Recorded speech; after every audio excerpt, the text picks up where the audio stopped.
Hola a todos, en la clase de hoy día vamos a ver aplicaciones de la materia que hemos visto hasta ahora, es decir, aplicaciones del cálculo de integrales. Bueno, vemos este primer ejercicio como una motivación, ¿ya? Eh, Supongamos que en el año T una máquina genera un ingreso anual en pesos que sigue la siguiente función, ¿ya? Y los costos de operación de la máquina son los que están acá, en esta misma función, también en función de T. Entonces acá nos están preguntando, primero, cuál es el tiempo de vida útil de la máquina, y segundo, cuál es el ingreso neto por el funcionamiento de la máquina, ¿ya?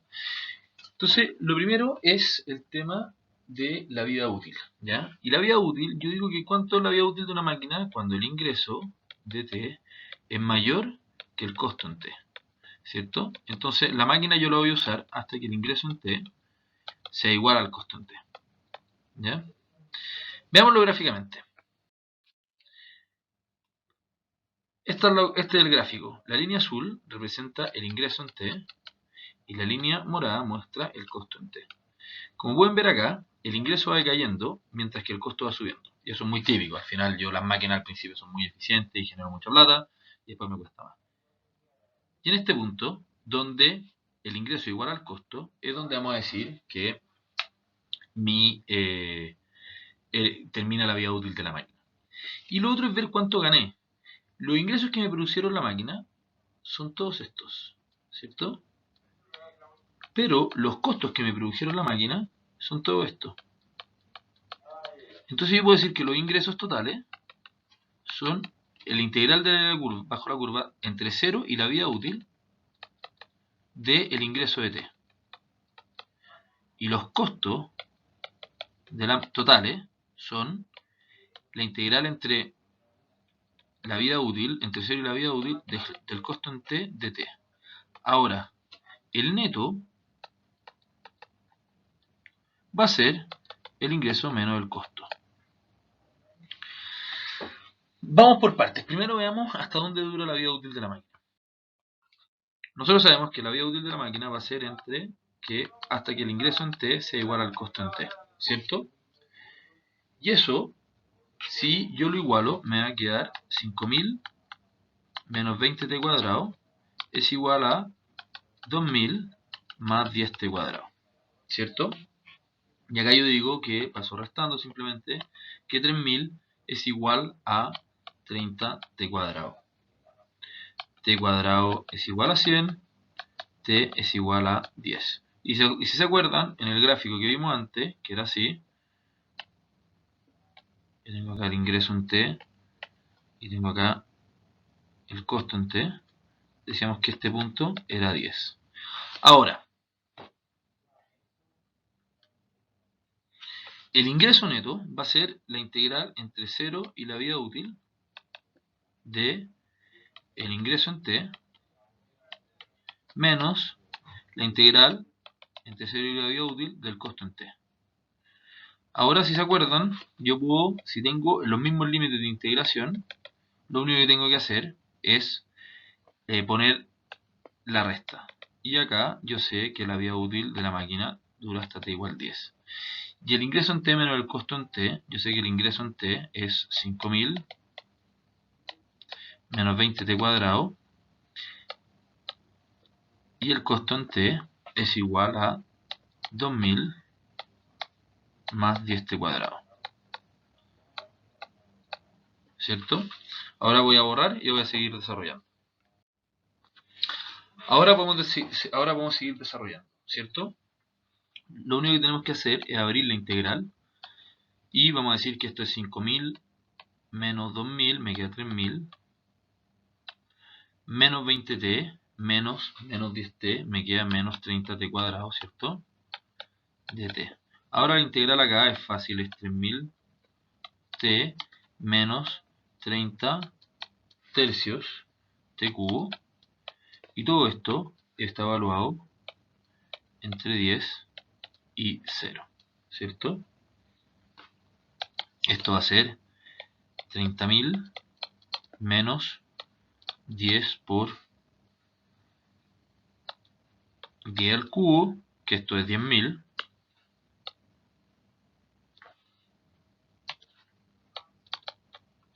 entonces el ingreso neto es 20.000. Aquí está lo que acabamos de hacer. La primera parte, el cálculo del tiempo de vida útil, que nos dio 10 años.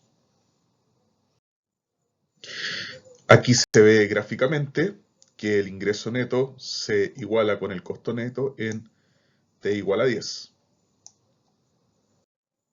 Y aquí vemos el cálculo del ingreso neto a través del uso de integrales. Ahora, en la economía, lo que se puede calcular es el excedente del productor y del consumidor, ¿ya? Cuando un individuo hace una compra, el precio que paga por el bien es menor al precio que él en verdad está percibiendo por el bien, ¿cierto? A esa diferencia se le entiende como el excedente del consumidor. Pero el productor está vendiendo el bien a un precio mayor al que a él le costó. Y esa diferencia se llama excedente del productor. Esas dos diferencias son áreas bajo la curva. Y esas dos diferencias se pueden calcular con integrales. Veamos el excedente del consumidor, ¿ya? El excedente del consumidor es lo que está acá. Esta curva marca el precio que, la disponibilidad a pagar que tiene el consumidor. Esta línea acá marca el precio que en realidad el consumidor paga. La diferencia vertical es lo que se llama el excedente del consumidor. Yo estaba dispuesto a pagar este precio, pero en cambio lo logré comprar a este otro. Yo estaba dispuesto a pagar este precio y en verdad lo compré a este otro. Entonces, la integral bajo la curva es el excedente del consumidor. La integral bajo la curva del excedente del consumidor es la resta de la disposición al pago menos el precio pagado, ¿ya?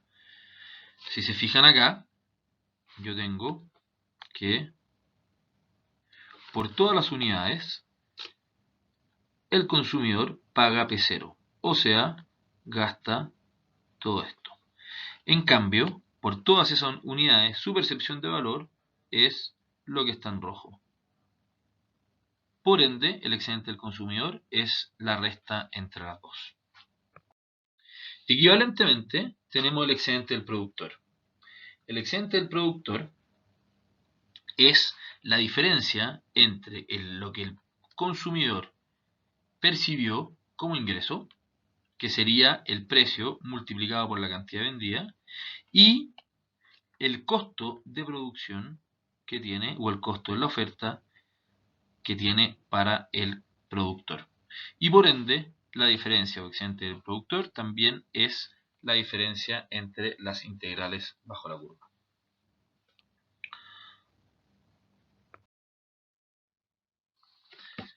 El valor esperado es otra forma de calcular, de utilizar integrales como una aplicación práctica en la matemática. Cuando tenemos una variable aleatoria discreta, la esperanza es igual a la suma de las probabilidades de cada evento, ¿ya? Multiplicado por el valor esperado de ese evento. Entonces, por ejemplo, si yo digo que voy a lanzar un dado, el valor esperado de lo que yo voy a obtener es la multiplicación de la probabilidad de cada una de las caras por el valor de la cara. Entonces va a ser 1, que es el valor de cuando me sale 1, por la probabilidad que me salga 1. 2 por la probabilidad que me salga 2. 3 por la probabilidad que me salga 3, y así. Y entonces, el valor esperado es un sexto por la suma de cada uno de las caras del dado. Finalmente, el valor esperado de lo que me salga en el dado es 3,5.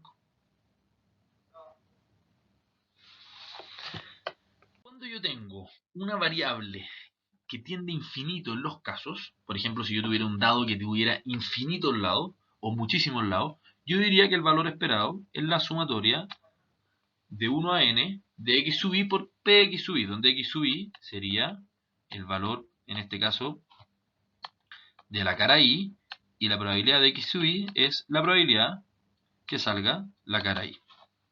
Cuando n tiende a infinito, esa sumatoria se transforma en la integral. Entonces, una segunda forma y una segunda aplicación muy interesante a las integrales es el cálculo del valor esperado.